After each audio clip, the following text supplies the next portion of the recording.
दोस्तों, चुनावी महासमर में जैसे जैसे वोटिंग की घड़ी नजदीक आ रही है, वैसे वैसे प्रत्याशियों की मुश्किलें भी बढ़ती जा रही हैं। बात अगर उत्तर प्रदेश की करें तो उत्तर प्रदेश में मायावती ने भारतीय जनता पार्टी की मुश्किलों को बेहद बढ़ा दिया है।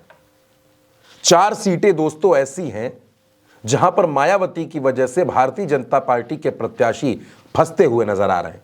वो सीटें कौन कौन सी हैं और आखिर वो कौन सा समीकरण है जिसकी वजह से भारतीय जनता पार्टी के प्रत्याशी दिक्कत में फंस गए हैं, वो आपको बताएंगे। दरअसल दोस्तों, उन 4 सीटों में अगर हम शुरुआत करें तो पहली सीट है लखनऊ के करीब की उन्नाव। उन्नाव की सीट पर मायावती ने अशोक पांडे को टिकट दिया है।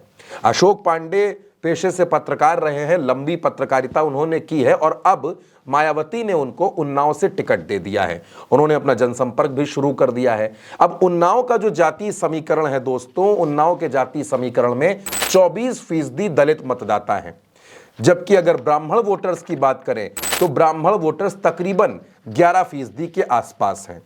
दोस्तों, उन्नाव वो सीट है जिस सीट को मायावती ने 2004 में जीता भी था।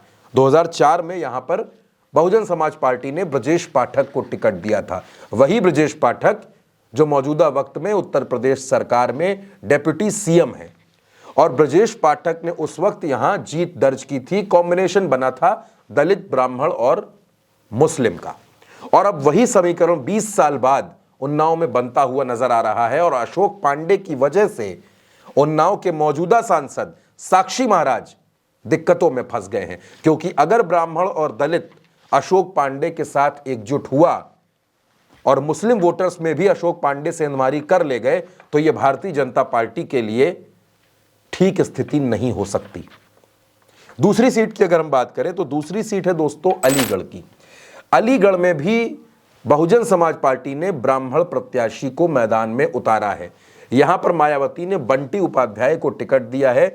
बंटी उपाध्याय अलीगढ़ में चुनाव लड़कर सतीश गौतम जो भारतीय जनता पार्टी के प्रत्याशी हैं उनकी मुश्किलों को बढ़ाते नजर आ रहे हैं।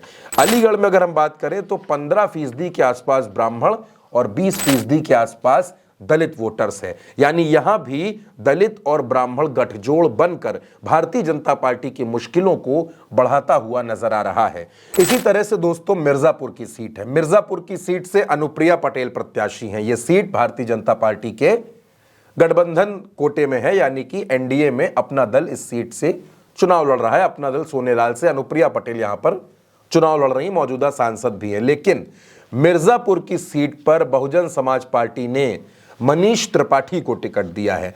अब मिर्जापुर का जो जातीय समीकरण है दोस्तों वो कुछ यूं है कि तकरीबन 8% ब्राह्मण और 22% दलित मिर्जापुर की सीट पर है। यानी कि अगर इन दोनों को आप जोड़ लीजिए तो ये वोट होता है 30% के आसपास।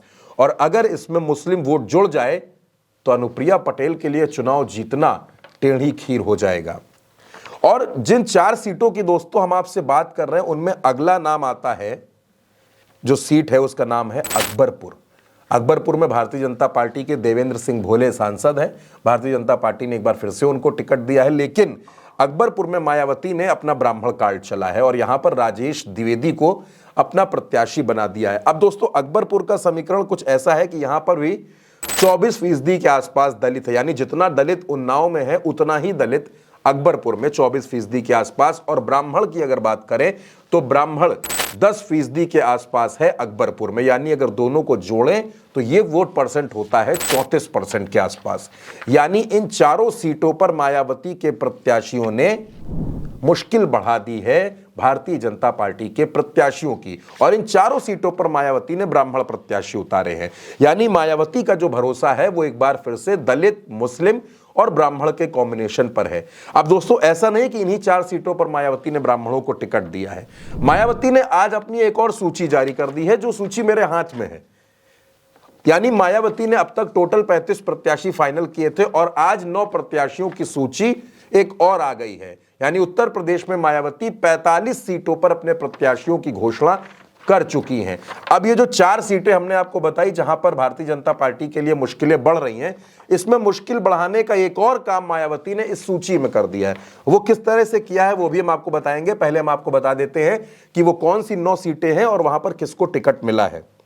दोस्तों आजमगढ़ की सीट है, वहां पर भीम राजभर को टिकट दिया है। भीम राजभर आप जानते हैं बहुजन समाज पार्टी के प्रदेश अध्यक्ष रहे हैं, आजमगढ़ सेक्टर के प्रभारी भी रहे और मौजूदा वक्त में महाराष्ट्र के प्रभारी हैं, महाराष्ट्र के इंचार्ज भी हैं।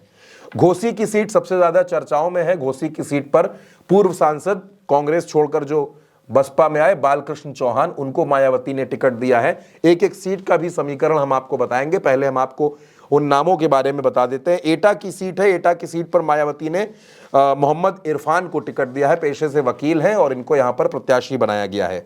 धौरहरा की सीट है, धौरहरा की सीट पर बहुजन समाज पार्टी ने श्याम किशोर अवस्थी को टिकट दिया है। और सबसे ज्यादा चर्चित फैजाबाद यानी अयोध्या की सीट, वहां पर भाजपा छोड़कर बीएसपी में आए सच्चिदानंद पांडे को टिकट दिया गया है।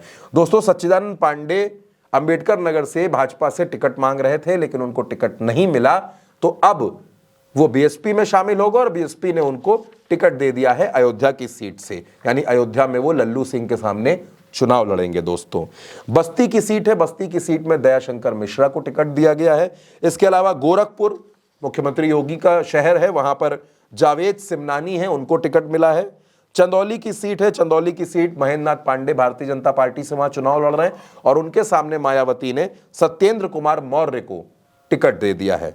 रॉबर्ट्सगंज की सीट है, रॉबर्ट्सगंज की सीट दोस्तों बहुत ज्यादा चर्चा नहीं होती, लेकिन यह सीट अपना दल के कोटे में है। पिछली बार पकौड़ी लाल यहां से चुनाव जीते थे और इस बार मायावती ने यहां पर धनेश्वर गौतम को टिकट दिया है। दोस्तों धनेश्वर गौतम भी पेशे से वकील हैं। तो मायावती अब तक 45 सीटों पर अपने प्रत्याशी फाइनल कर चुके हैं। तमाम सीटें ऐसी हैं जहां पर मायावती भारतीय जनता पार्टी की मुश्किलों को बढ़ा रही हैं। 4 सीटों का पूरा समीकरण हमने आपको बताया कि वहां पर क्या कुछ चल रहा है और किस तरीके से बसपा के प्रत्याशी भारतीय जनता पार्टी के प्रत्याशियों की मुश्किलों को बढ़ाते हुए नजर आ रहे हैं। दोस्तों